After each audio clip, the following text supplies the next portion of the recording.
Ciao a tutti e benvenuti in questo nuovo episodio di City Skyline Torino. È passata più di una settimana dall'ultimo episodio, più in là nel video vi spiegherò il motivo. Comunque prima di cominciare volevo annunciarvi che il prossimo episodio sarà uno molto più breve, però è un episodio speciale e ci ho messo un po' a prepararlo. Non vi spoilerò niente, però ecco vi consiglio di guardarlo. Allora, in questo episodio siamo ancora nel quartiere di Nizza Millefonti e in questa prima parte siamo su una delle prime strade che comunque avevo costruito nel gioco, quindi in realtà non era un granché e poi comunque non avevo le mod che ci sono ora, ma nemmeno l'esperienza, l'abilità insomma nel costruire. E quindi appunto non l'avevo realizzata molto bene e l'avevo fatta anche un po' così velocemente. Quindi ho deciso di ripartire e di rinnovarla, quindi di rifare un po' questa strada nel renderlo il più realistico possibile, cioè come nella realtà, come potete vedere dalle immagini di Google Maps. Tra l'altro ci ho messo più di un giorno e dopo svariate prove ce l'ho fatta. È stato un po' difficile. Poi un altro problema è che avevo un sacco di registrazioni. Alla fine il video dura sempre sui 20 minuti, però avevo paura di sforare di tantissimo. Infatti al primo montaggio il video durava sui 40 minuti e quindi però ho pensato fosse troppo lungo e anche difficile da seguire, quindi poi al secondo montaggio ho tagliato alcune parti e quindi siamo più o meno siamo sempre rientrati nel limite di 20 minuti che ci eravamo dati.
Il prossimo episodio sarà sempre in questa zona e ci dedicheremo alla parte più verso il confine di Torino e poi penso basta e ci spostiamo poi nel centro. Vediamo, pensavo anche nella zona quella vicina alla Gran Madre che avevo fatto già prima di pubblicare questi episodi.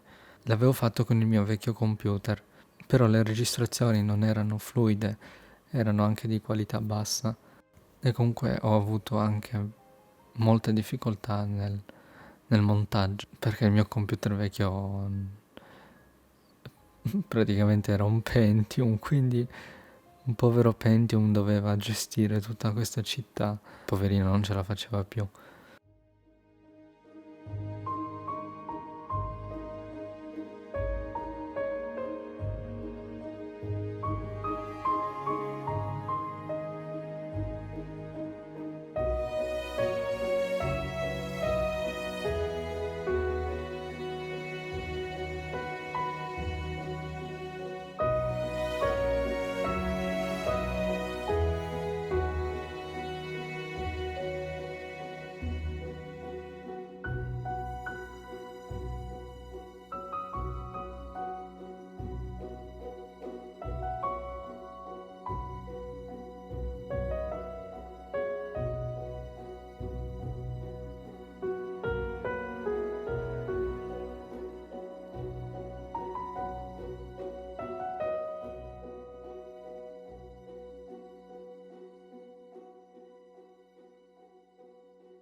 Allora, ora invece siamo dalla parte dell'ospedale delle Molinette.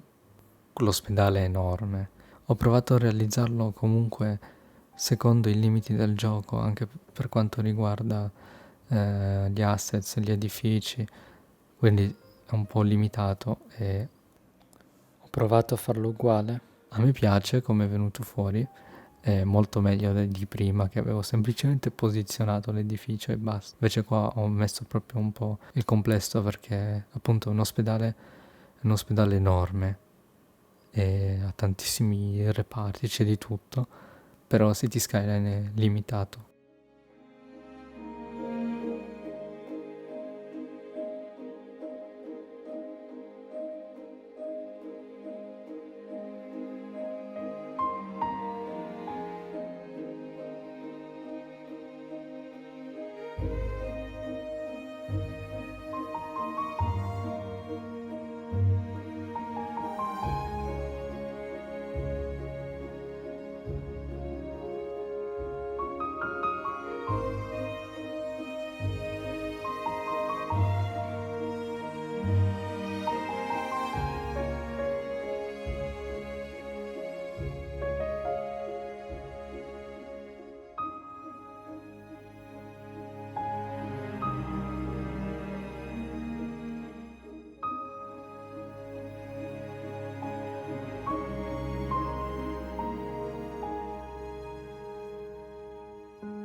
L'ultima parte del video invece è un pelino più breve e l'ho dedicato un po' al mercato che c'è in questa zona. Il mercato che ho fatto di Porta Palazzo è venuto meglio, quindi ho deciso di prendere un po' lo stile che avevo utilizzato lì e di rimetterlo qua. Alla fine tutti i mercati sono simili. Infatti all'inizio questi sono un paio di prop che avevo messo così proprio a casaccio. Se ve lo state chiedendo, Google Maps sì lo uso, però alla fine non così tanto. La maggior parte delle volte vado a memoria. Diciamo che conosco quasi alla perfezione la mia città, che è appunto Torino. Uso Google Maps per avere più o meno una mappa mentale di come sono gli edifici, però in realtà per quanto riguarda le strade tutto vado a memoria. Conosco bene la città e per chi non lo sapesse, qui a Torino faccio il fotografo. In descrizione trovate il link dei miei social dove pubblico le mie foto, c'è anche il mio sito web, quindi se volete dargli un'occhiata trovate tutto in descrizione. Sono fotografo, mi occupo principalmente di street photography, ma anche panorami, timelapse, un po' di tutto. Quindi comunque, come potete immaginare, spendo tantissimo tempo fuori in giro per la città a fare foto e anche questo mi aiuta poi qui su City Skyline perché ricordo esattamente gli edifici, come sono fatte le strade e anche per questo non ho tanto bisogno di Google Maps. La mia è una passione, quindi è un hobby, però appunto vorrei anche che diventasse un lavoro. Ho vari progetti in mente. Se navigate nel sito potete vedere che comunque non mi dedico soltanto alla fotografia. Per esempio sto anche scrivendo un cortometraggio. Vorrei appunto che la fotografia diventasse un lavoro, oppure vorrei un lavoro che sia sempre inerente alla fotografia. Il fatto di giocare a City Skyline è soltanto un passatempo, però ho voluto poi condividere con tutti anche questo, se possiamo chiamarlo alla fine lavoro, perché non ci guadagno niente, però alla fine è un sacco di tempo che ci dedico non soltanto a costruire nel gioco, ma poi anche nel montaggio.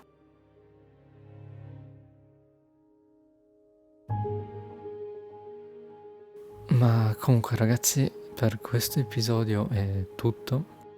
Ci rivediamo al prossimo episodio che pubblicherò tra un po', perché purtroppo ho un paio di esami da dare e un paio di cose da fare, quindi dovrete armarvi di tanta pazienza.